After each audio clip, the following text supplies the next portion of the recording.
We're starting to understand so much more about the role and the importance of supporting gut health right from birth, as a baby's biome is important for future health and immunity.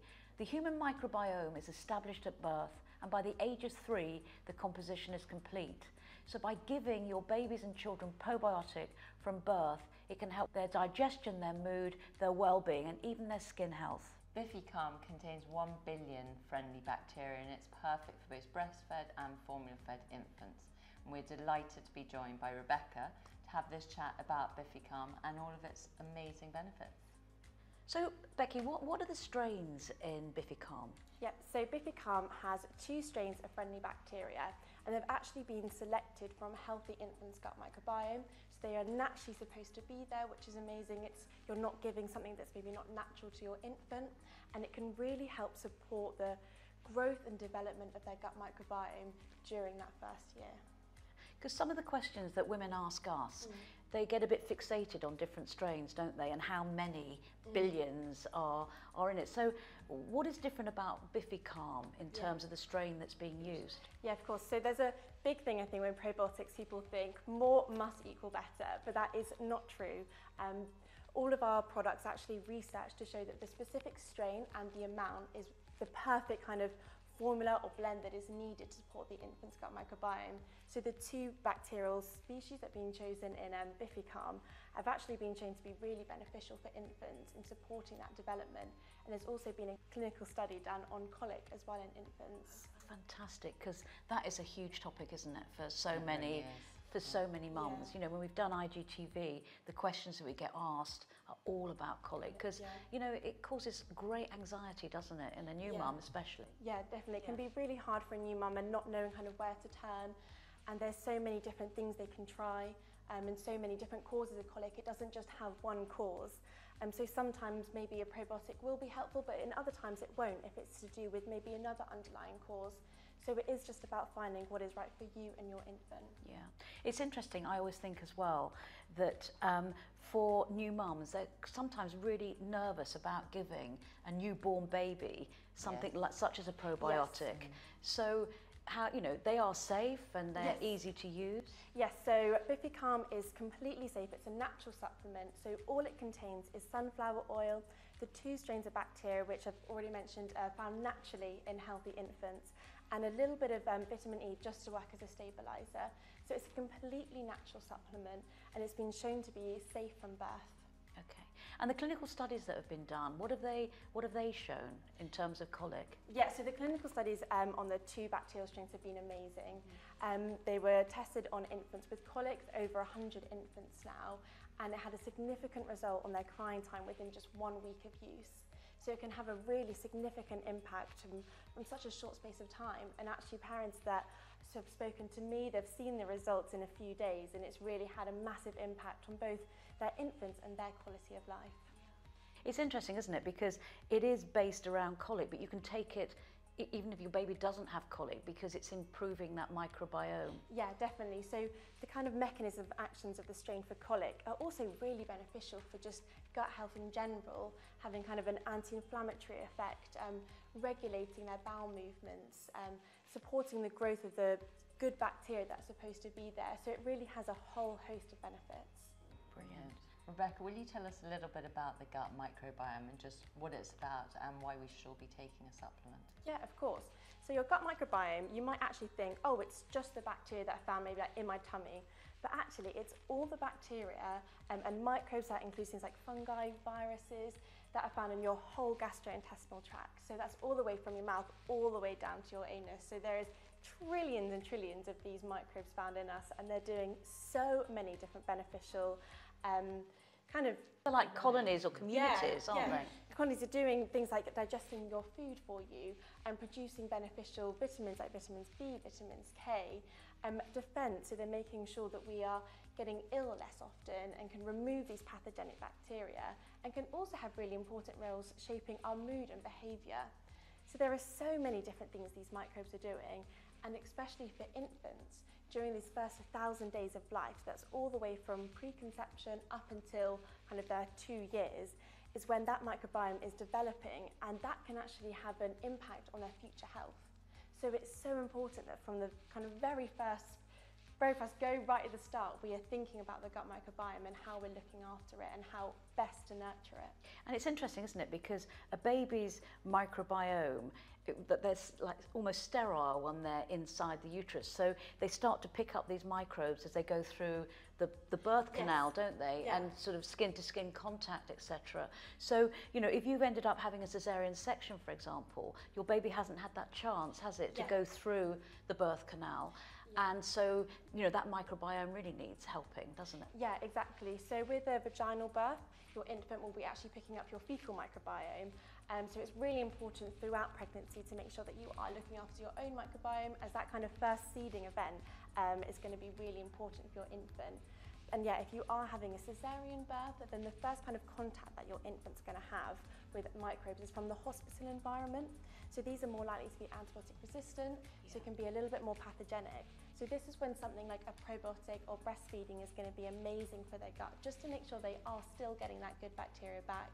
And making sure lots of skin-to-skin contact in those kind of first few months is also going to be great for really seeding that development of their gut. Yeah, so it's trying to sort of make it as diverse as you can, and sort of like build up the good bacteria, so it's going to be beneficial for all that we've mentioned. Yeah, exactly. This is the general indicator of good gut health, so when we have a really diverse gut microbiome. Infants will have slightly different bacteria species present in their gut, which is why it's really important when you are looking for a probiotic for your infant, you're getting one that is specifically formulated for infants. Otherwise, you're going to be given that bacteria that aren't really supposed to be there and won't be really doing anything. Because actually the bacteria that are found in infants' gut can help digest some of the sugars that are found in human breast milk as well. So there's a really kind of exciting and really clever connection between your infant's gut microbiome and breast milk. Yeah, fantastic. And we live in such a sterile sort of world now, you know, with hand sanitizers. Obviously all of this is very necessary, especially at the moment, but they're just not getting any of those essential.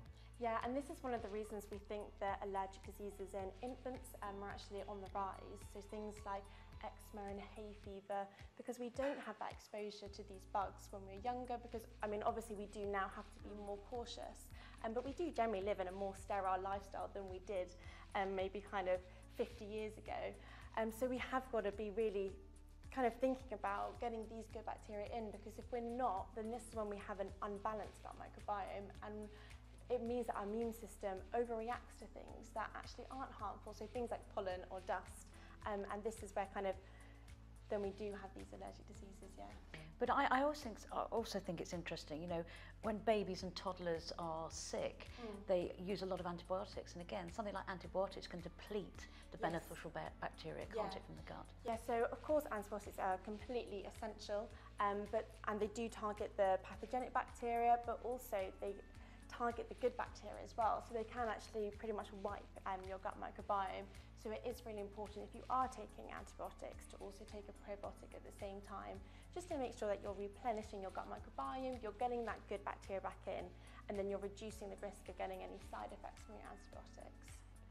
So just touching a little bit about when one is taking an antibiotic, some people, especially doctors, will say don't take it because it's pointless. When you're taking an antibiotic, it will kill everything in the gut anyway, including what you're taking. So start after the course. What are your thoughts on that?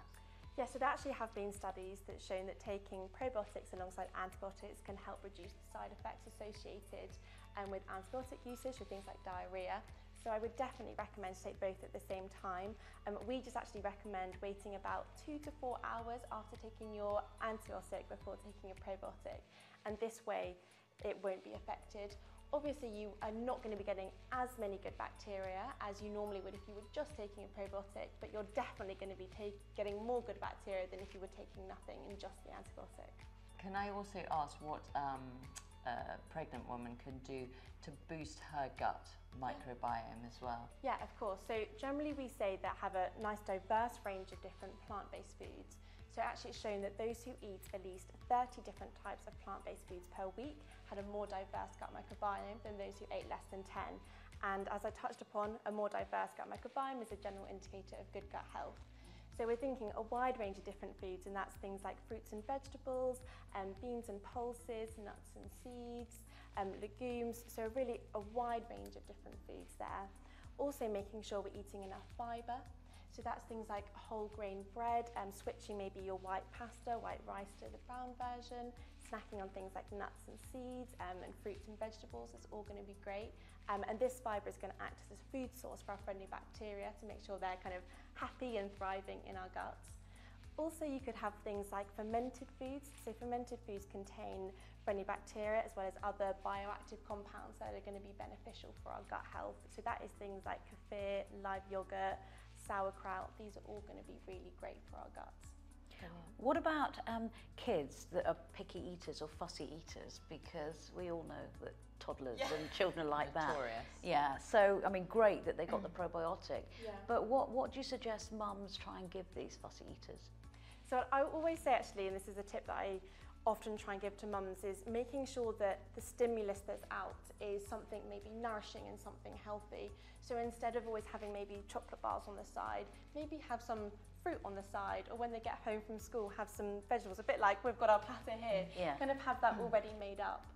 Just because sometimes I find that if you're looking at the food all the time, actually you're more likely to crave that food. So it's almost removing that stimulus of something that is typically unhealthy. And just maybe putting a fun little spin on foods as well. I think that you're always told, like, oh, you must eat your vegetables first, and you're almost demonizing vegetables from the very first moment. So it's trying to make them fun, sneaking them into different recipes. I actually have a cookbook all about getting vegetables into cakes.